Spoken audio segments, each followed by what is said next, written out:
Hallelujah. क्या आप सब बाइबल लेके आए हैं?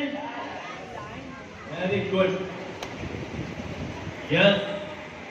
चलिए हम सब बाइबल खोलेंगे और हम सबसे पहले मैं परमेश्वर का धन्यवाद करता हूं कि प्रभु यीशु मसीह के अनुग्रह से मुझे मौका मिल पाया है मैं आपके बीच में परमेश्वर के वचन के द्वारा बातें कर सकूं। और इस कलीसिया के अगुओं का भी धन्यवाद करता हूं जिन्होंने मुझे मौका दिया है। परमेश्वर के लिए जोर से ताली बजाइए और अगुओं के लिए बजाइए जिन्होंने मौका दिया मुझे।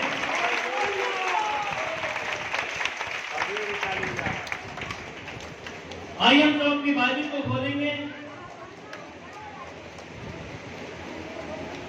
और कोई छोटा सा संदेश हम सुनने वाले हैं, लेकिन बहुत ही अहम है, इसलिए सभी लोग बहुत ही ध्यान से इन वचनों को सुनिएगा। ये वचन हमने बहुत बार सुना है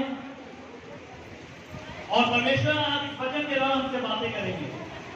इसलिए हम विश्वास करते हैं कि परमेश्वर बातें करेंगे। हालेलुया। मत्ती की किताब खोलिए, मत्ती की किताब उसका 7 अध्याय और उसका 13 पद से पढ़ेंगे। मत्ती की किताब 7 अध्याय और उसका 13 पद से हम पढ़ना शुरू करेंगे। सकेत फाटक से प्रवेश करो, सकेत फाटक से प्रवेश करो, क्योंकि चौड़ा है वह फाटक, क्योंकि सकेत फाटक से प्रवेश करो। क्यों करें? चौड़ा क्योंकि चौड़ा है वो फाटक और सरल है वह मार्ग जो विनाश को पहुंचाता और है, सरल है वो मार्ग जो विनाश को पहुंचाता है, और बहुत से हैं जो उसमें प्रवेश करते हैं। वचन में लिखा हुआ है बहुत से हैं जो उससे प्रवेश करते हैं। किससे प्रवेश करते हैं? चौड़े फाटक से या फिर सकरे फाटक से? इसीलिए मैं कह रहा हूं ध्यान से सुनिएगा। चौड़े फाटक से। आप नहीं बताएंगे, आप नहीं बताएंगे यार। बाकी लोगों के लिए है, आपको तो सब पता ही है। इसीलिए अगर आप ध्यान से वचन को नहीं सुनेंगे, आप आएंगे चले जाएंगे, आएंगे चले जाएंगे, हमारे जीवन में उद्धार नहीं आने पाएगा। और कल को विरोधी यानी शैतान किसी दूसरे के भेष में आकर आपको भरवा के यहां से लेके चला जाएगा। इसलिए ध्यान से प्रभु के वचनों की ओर कान लगाइए और ध्यान से प्रभु के वचन को सुनिए। ये वचन प्रभाव नहीं होता है, इसमें सामर्थ है। वचन में लिखा हुआ है सकेत फाटक से प्रवेश करो। सकेत फाटक से हम क्यों प्रवेश करें? क्योंकि चौड़ा है वो फाटक जो और सरल है वो रास्ता जो विनाश की ओर जा रहा है। और बहुत से बाइबल में, आप सबके पास बाइबल है, आप सब देखिए उसमें लिखा हुआ है बहुत से उसी से प्रवेश करते हैं। और वो रास्ता कहां जा रहा है? वो रास्ता विनाश की ओर जा रहा है, यानी नरक को जा रहा है। यानी नरक में जाने वालों की संख्या ज्यादा है। मेरा वचन नहीं है, ना ही ये मेरी बातें हैं, ये वचन यीशु मसीह का स्वयं का वचन है। वो कह रहे हैं चौड़े फाटक से बहुत सारे लोग प्रवेश कर रहे हैं और वो सारा रास्ता कहां जा रहा है? विनाश की ओर। आगे पढ़ेंगे। और बहुत से हैं जो उसमें बहुत से उसमें प्रवेश करते हैं, क्योंकि सकेत है वह फाटक, अब सुनिए दूसरा एक फाटक है वो, क्योंकि सकेत है वो फाटक और कठिन है वह और मार्ग कठिन है वो रास्ता जो जीवन को पहुंचाता जो है, जीवन को पहुंचाता है। और थोड़े हैं कितना लिखा हुआ है? थोड़े हैं जो उससे पाते हैं। जो उसमें जाते हैं, उससे पाते हैं, मतलब उसमें जो प्रवेश करने वाले हैं वो थोड़े हैं। जरा कल्पना करिए, आप कहीं जा रहे हैं और जाते जाते आपके सामने 2 रास्ते दिखाई दे। एक रास्ता बहुत ही चौड़ा है और बहुत ही चकाचक रोड बनी हुई है और बढ़िया से बड़ा फाटक है और एक दूसरा रास्ता है जो बिल्कुल ही कठिन है। दरवाजा भी पतला सा है और उसमें झांक के देखा तो उसमें बड़े कांटे हैं। रास्ते बड़ी पथरीली है, गड्ढे हैं उस रास्ते पर, कांटे हैं उस रास्ते पर।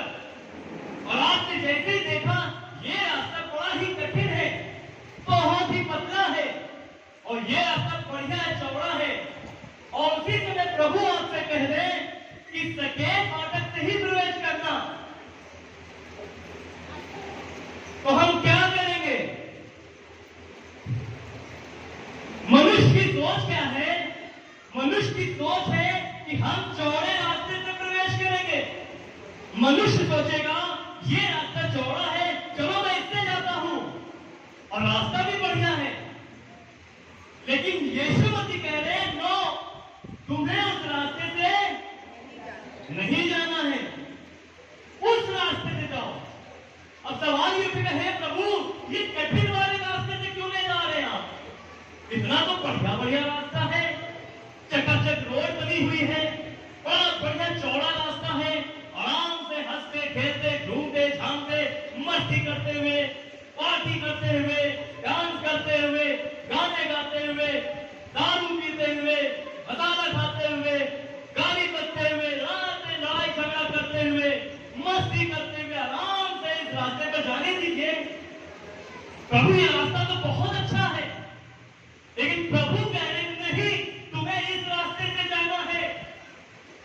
आपको पता है चौड़ा रास्ता जो दिख रहा है, बहुत बढ़िया रास्ता जो दिख रहा है, उससे बहुत सारे लोग जा रहे हैं और हमने भी उनको देखा कि ये जा रहे हैं, हम भी कभी कभी उसी रास्ते से जाने लगते हैं और प्रभु हमें छड़ी मारता है और प्रभु कहते हैं चली जरा, तुम्हें इस रास्ते से नहीं जाना है, तुम्हें इस कठिन रास्ते से जाना होगा।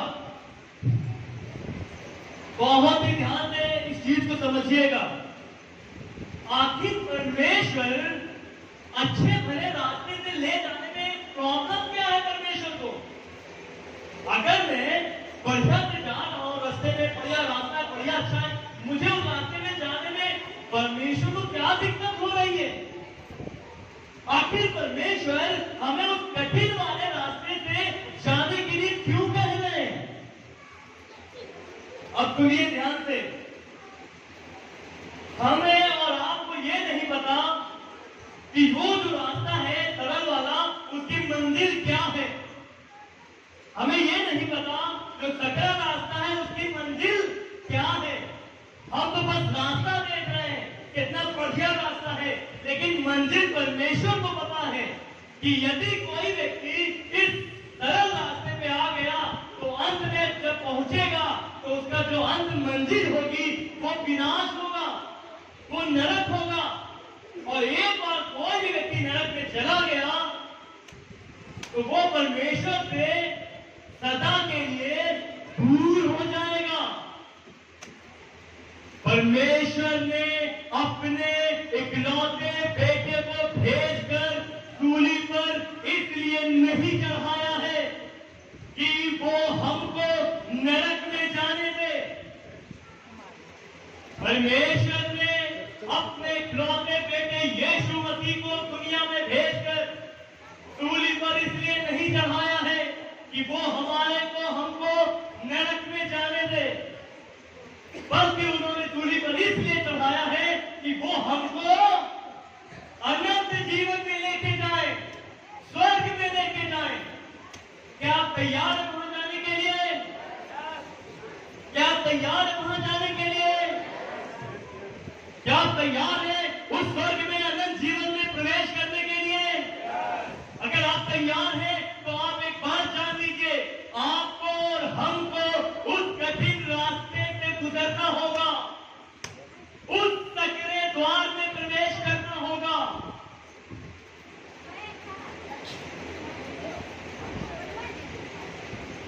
बहुत ही अच्छे से समझिए, आखिर परमेश्वर का मकसद क्या है? परमेश्वर का मकसद हमारे शरीर को बचाना नहीं है। परमेश्वर का मकसद हमारे शरीर को बचाना नहीं है। परमेश्वर का एक ही मकसद है, वो हमारी आत्मा को बचाना चाहते हैं। अगर आपने इस चीज को समझ लिया तो यह आपके लिए हमारे लिए बहुत ही लाभकारी होगा। पौलुस लिखते हैं आपका जो शरीर है और जो आत्मा अंदर है वो दोनों एक दूसरे के दुश्मन है, और परमेश्वर चाहते हैं कि हमारी आत्मा बचाई जाए। वो हमें हमारे शरीर को कष्ट देते हैं, तकलीफ देते हैं, दुख देते हैं, परेशानी देते हैं। इसको शरीर को किसी इसके अंदर जो आत्मा है उसे बचाने के लिए शरीर को तकलीफ देते हैं। वो जानते हैं और आप भी जानते हैं एक दिन ये शरीर कहां चला जाएगा? मिट्टी में। एक दिन ये शरीर मिट्टी में मिल जाएगा, सड़ जाएगा, ये शरीर आपका खत्म हो जाएगा। लेकिन आपकी आत्मा को बचाने का कार्य परमेश्वर ने लिया है। उन्होंने इकलौते बेटे को भेजा है, और सिर्फ इकलौते बेटे ने ही हमको और आपको उन दोनों रास्ते के मंजिल को बता दिया है।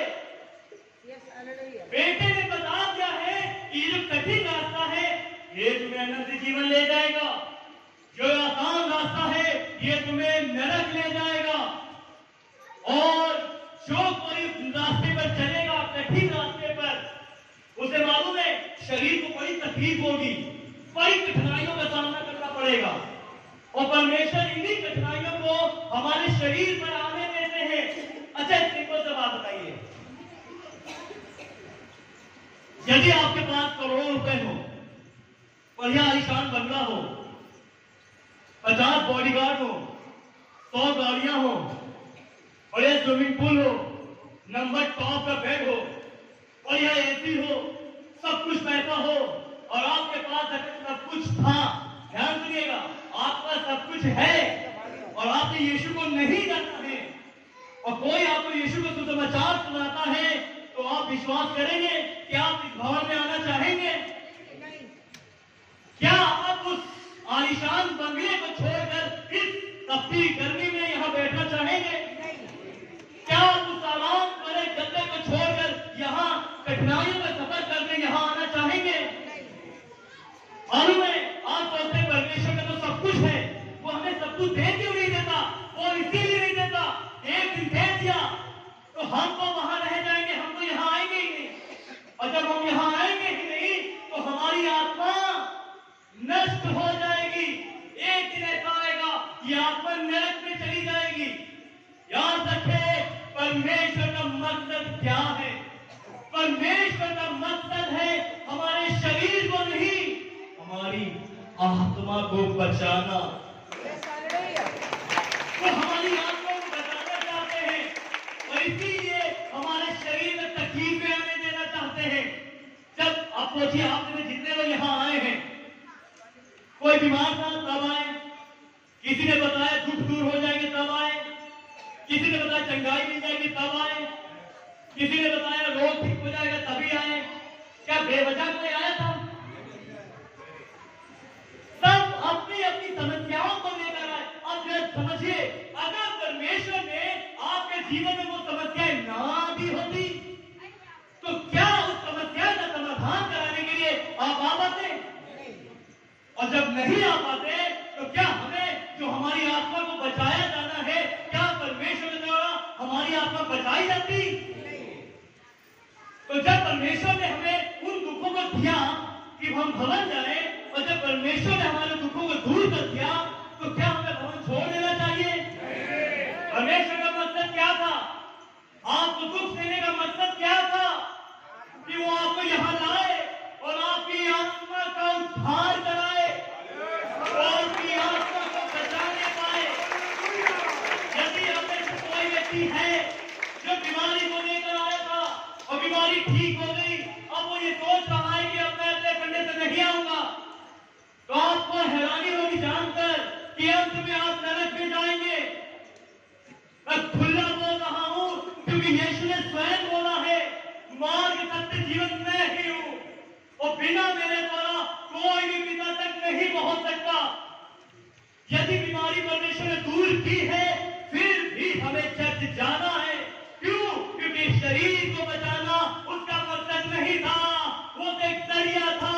वो शरीर को बचाने के द्वारा वो हमें लाया है कि वो हमारी आत्मा को बचा सके। हमें से कोई व्यक्ति यूं ही उठ के नहीं चला आया है। इसलिए जब कभी आपके जीवन में कठिनाइयां आती है, परेशानियां आती हैं, मुसीबतें आती हैं, आप समझ लीजिए आप सकरे रास्ते पर चल रहे हैं।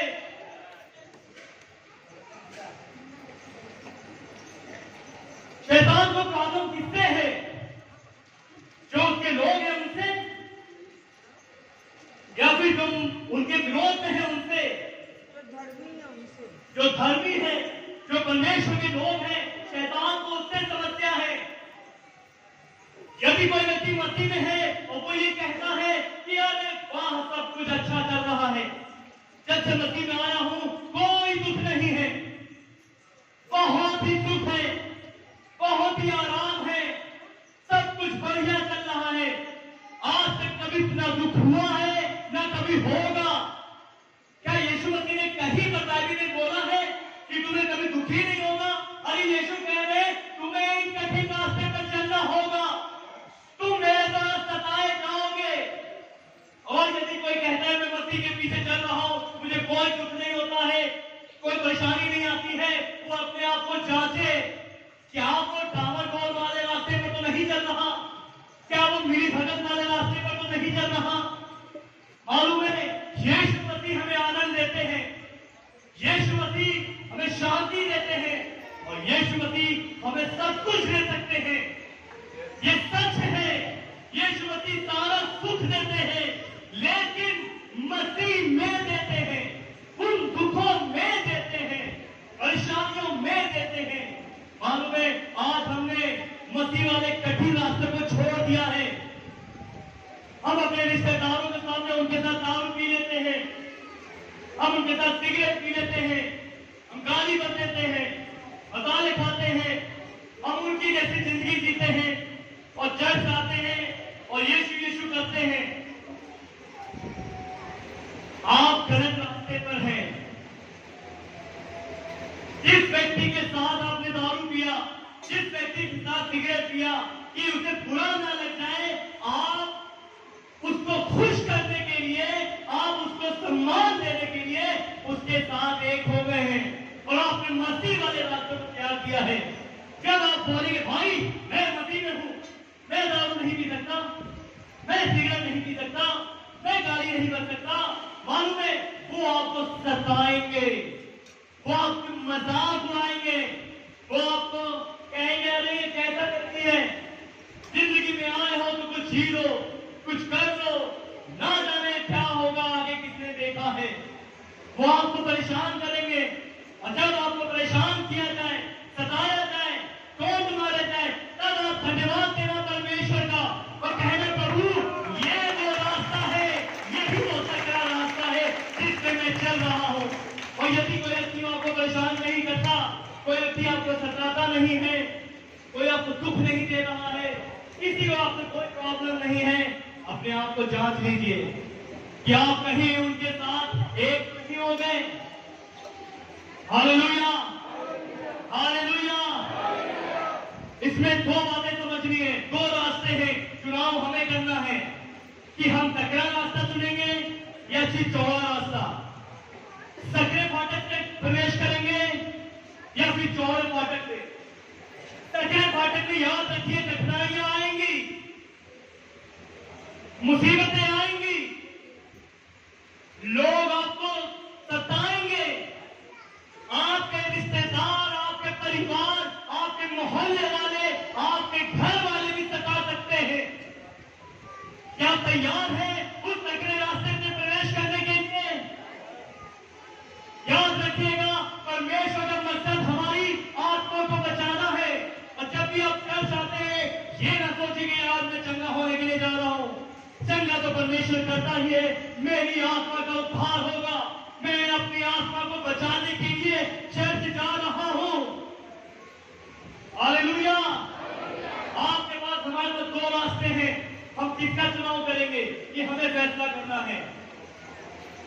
इसी को लेकर आगे यीशु मसीह ने 7:21 में कहा,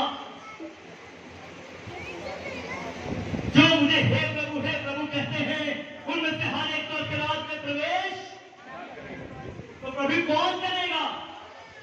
कौन प्रवेश करेगा? वही जो मेरे स्वर्गीय पिता की इच्छा पर चलते हैं। यीशु मसीह ने 7:24-27 में 2 मनुष्यों का जिक्र किया है। ध्यान सुनिए, 2 मनुष्य थे और जिन्होंने अपना घर बनाया। एक ने घर बनाते समय अपनी नींव चट्टान पर डाली, उसने नींव बड़ी मजबूत बनाई। और दूसरा व्यक्ति था जिसने घर बनाया, उसने नींव बालू की बनाई। तो उसका क्या होगा?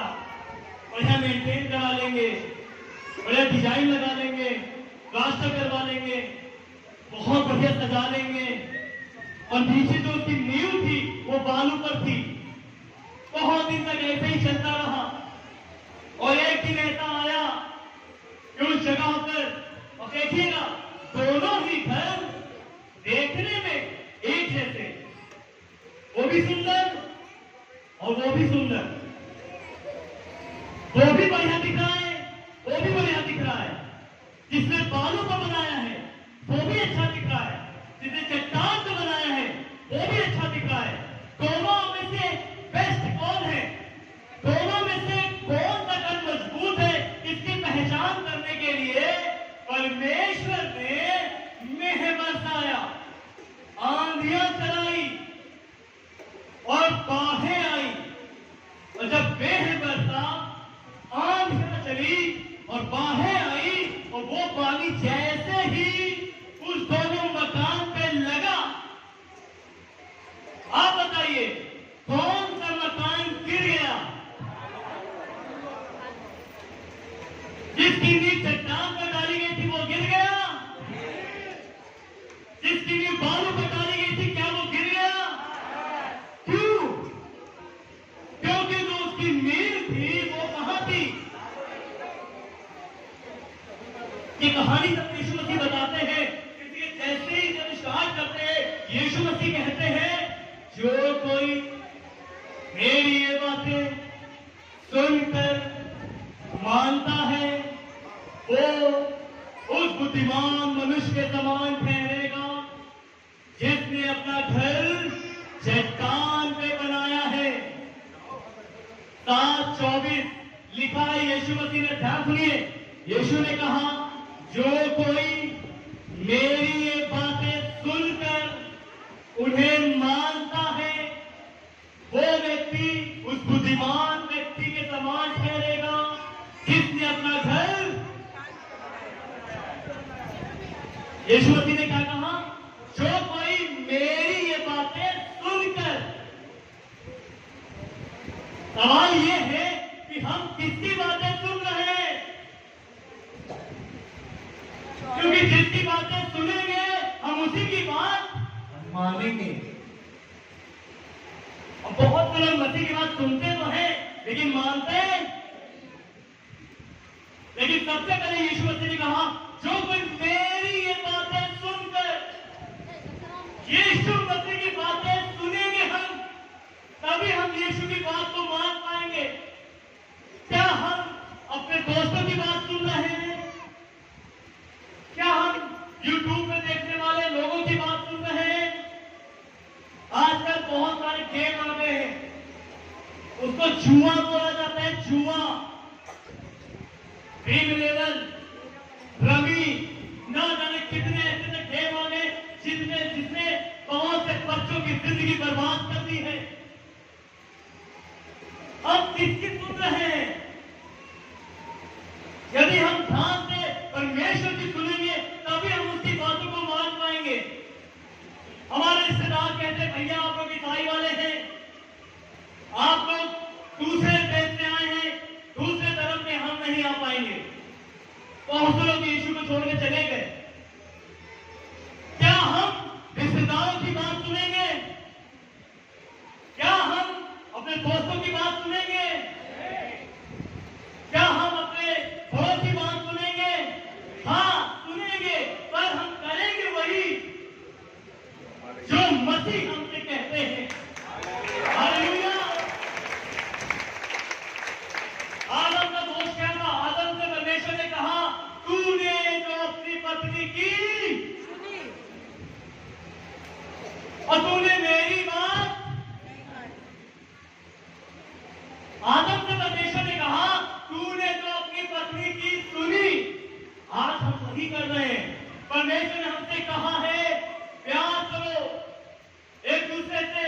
लगाव रखो, नफरत मत करो, व्यभिचार मत करो, चोरी मत करो, एक दूसरे की मदद करो, भला करो, कोई बीमार है उससे मिलने जाओ, कोई तकलीफ है उसकी मदद करो। परमेश्वर ने हमें सिखाया है, लेकिन हम आज दुनिया की सुनते हैं, अगर कोई बीमार है तो हम जाते नहीं। याद रखिएगा, परमेश्वर ने हमको यहां बुलाया है इसलिए कि हम यीशु मसीह की बातों को सुने, और जो कोई यीशु की बातों को सुनकर उन्हें मानता है वो बुद्धिमान मनुष्य के समान ठहरेगा। याद रखिए, आप सब मसीह में बहुत ही अच्छे दिख रहे हैं, लेकिन आप में से बहुतों की नींव बालू पर है। और हमारी पहचान कब होगी कि हम बालू पर हैं कि चट्टान पर हैं? हमारी जिंदगी में जब हमारी जिंदगी में बाढ़ें आएंगी, मेह बरसेगा, तूफान आएगा, आकार आएगा, पैसों की तंगी होगी, भूखमरी आ जाएगी, घर में लड़ाई झगड़े होंगे, घर वाले आपको परेशान करेंगे, आपके दोस्त आपसे नफरत करेंगे, आपको नौकरी के लिए परेशानी होगी, बिजनेस में दिक्कत होगी, आपके परिवार, आपके रिश्तेदार आपको गलत गलत बोलेंगे, आपके जीवन में दुखी दुख होगा।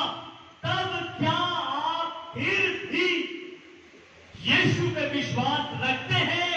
अगर हाँ, तो आपकी नींव चट्टान पर है। अगर आपने मालूम है, हम दावा बहुत करते हैं, मसीह के हैं, जैसा कि अभी मैंने कहा, ये सब समस्याएं जीवन में आती हैं। मैंने बहुतों को देखा है, बहुत मतलब बहुतों को, वो ये कहते हैं कि मसीह में हूं, फिर भी मेरे को इतनी दिक्कतें आ रही है, इससे अच्छा होता कि मैं मसीह में।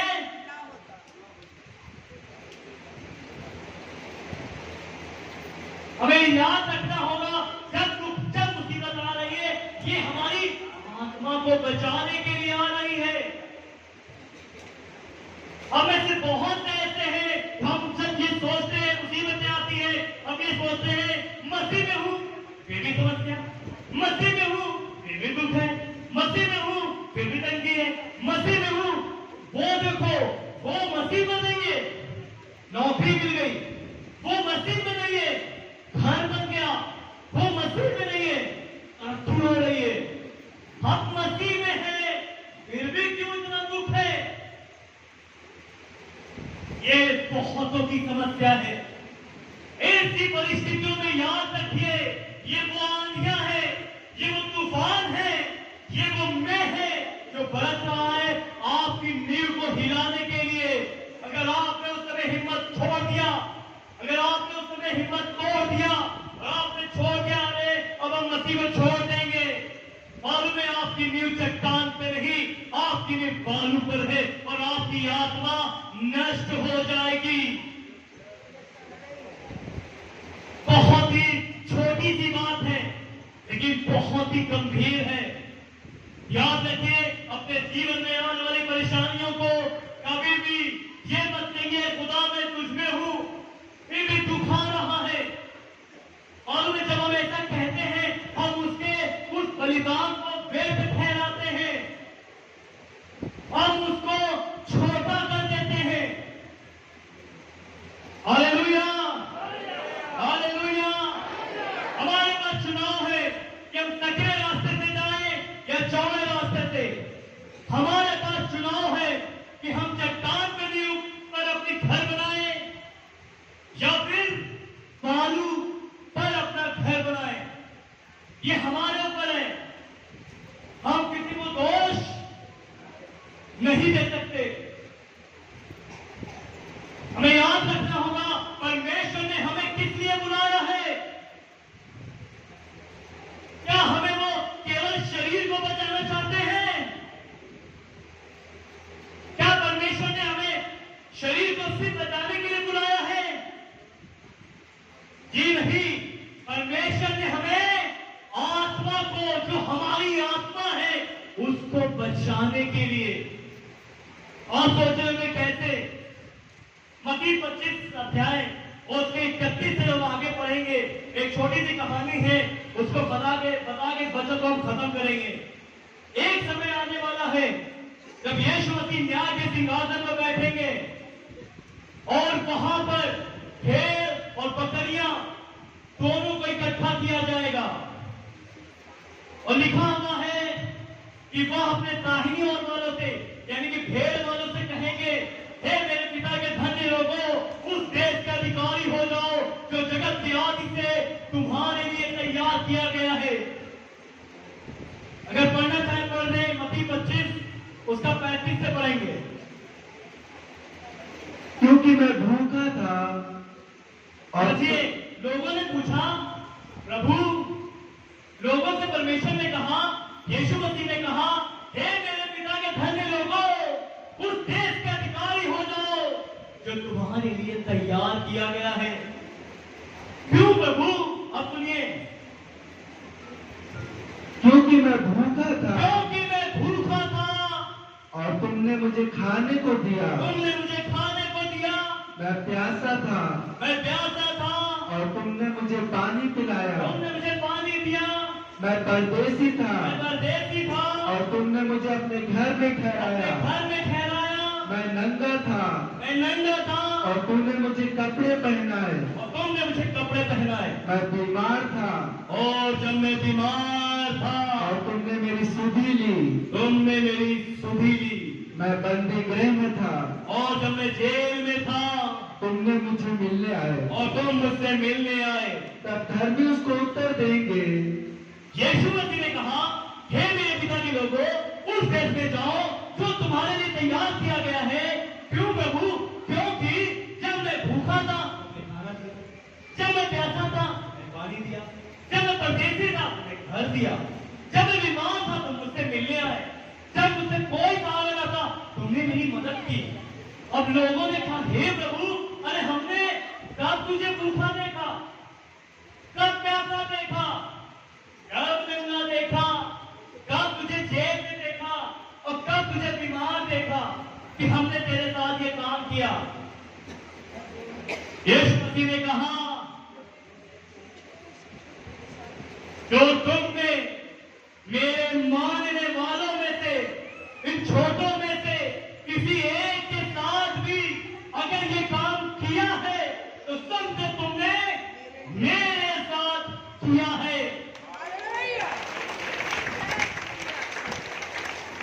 और फिर वो बाएं ओर वालों से कहेंगे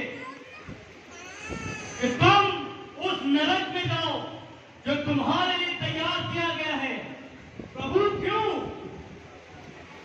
मैं नरक में क्यों जाऊं?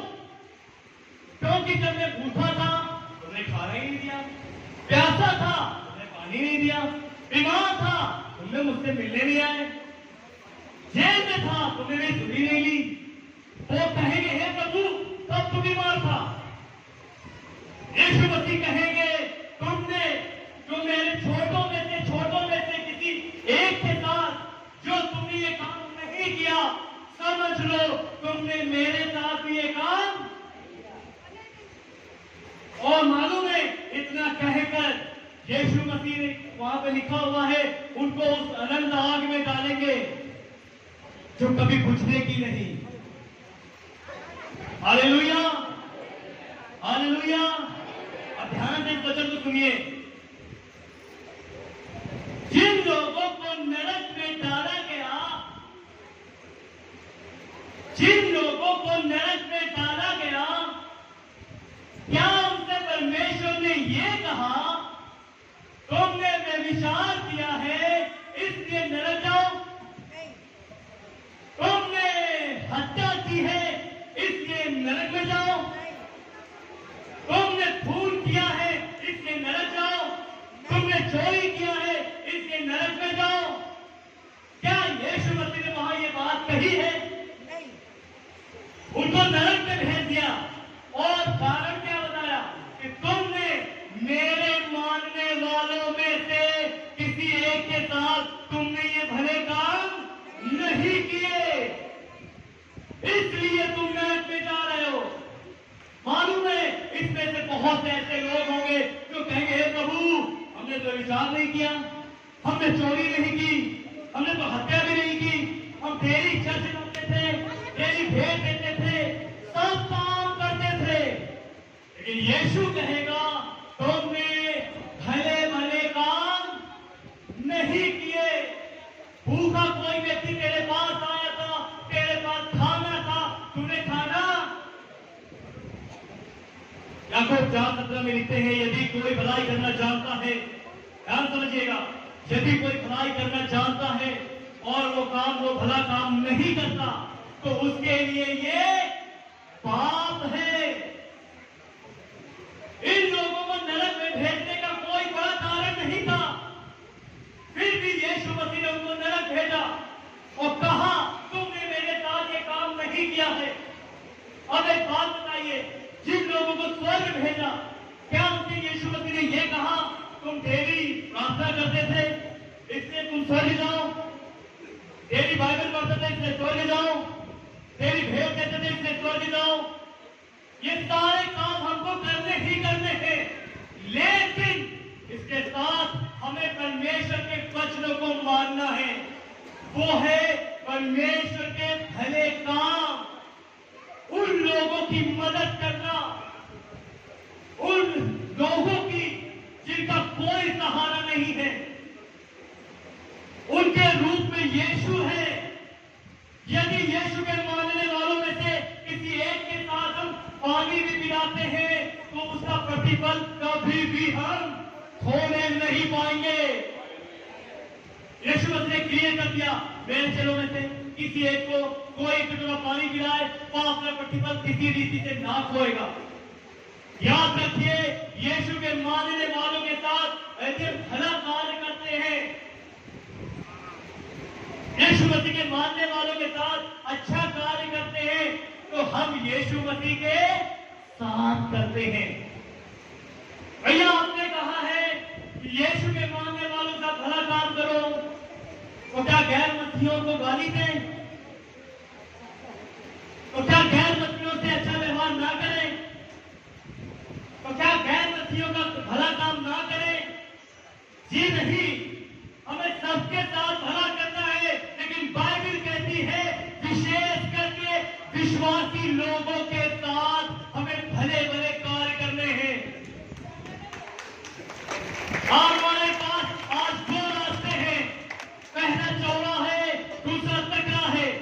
दो मनुष्य है, हमें कैसा बनना है, चट्टान वाला या फिर बालू वाला? और दो तरह के लोग हैं, एक भेड़े हैं और एक बकरियां हैं। चुनाव हमें करना है। यदि हम भेड़ बनना चाहते हैं तो हमें सबकी मदद करनी होगी, भले काम करने होंगे, मसीह के लोगों से अच्छे व्यवहार करने हैं, प्रार्थना करनी है, आराधना करनी है, स्तुति करनी है, भेंट देना है और उसके साथ साथ सभी लोगों से प्रेम करना है। हमें चुनाव करना है। आज हमारे पास मौका है कि हम चुनाव करें कि हमें सकरे रास्ते पे जाना है या फिर चौड़े। हमें चुनाव करना है कि चट्टान वाला घर बनना है या फिर बालू वाला। हमें चुनाव करना है कि हम भेड़ बनना चाहते हैं या फिर वो बकरियां जिन्होंने भले काम नहीं किए। Hallelujah, hallelujah. इसी के साथ संदेश को खत्म करते हैं। फैसला आपके पास है, आपके हाथ में है। जीवन और मृत्यु दोनों आपके पास है। आप किसको चुनना चाहते हैं, ये फैसला आपका स्वयं का है। परमेश्वर इस वचन के द्वारा आप सभी लोगों को आशीष दे। आइए प्रार्थना करेंगे इस बेटे के लिए जिसके द्वारा भी ये संदेश परमेश्वर ने आपको दिया। सब अपना हाथ बढ़ाएं और प्रार्थना करें। प्रभु यीशु मसीह धन्यवाद करते हैं कि आपने उपेंद्र को चुना है कि आपके संदेशों को लोगों को पहुंचाए। फिर परमेश्वर अपनी सामर्थ्य भरें और अपनी महिमा को प्रकट करें और बहुतायत से इस्तेमाल करें। हम सब विश्वासी लोग इसे आशीष देते हैं। यीशु का नाम।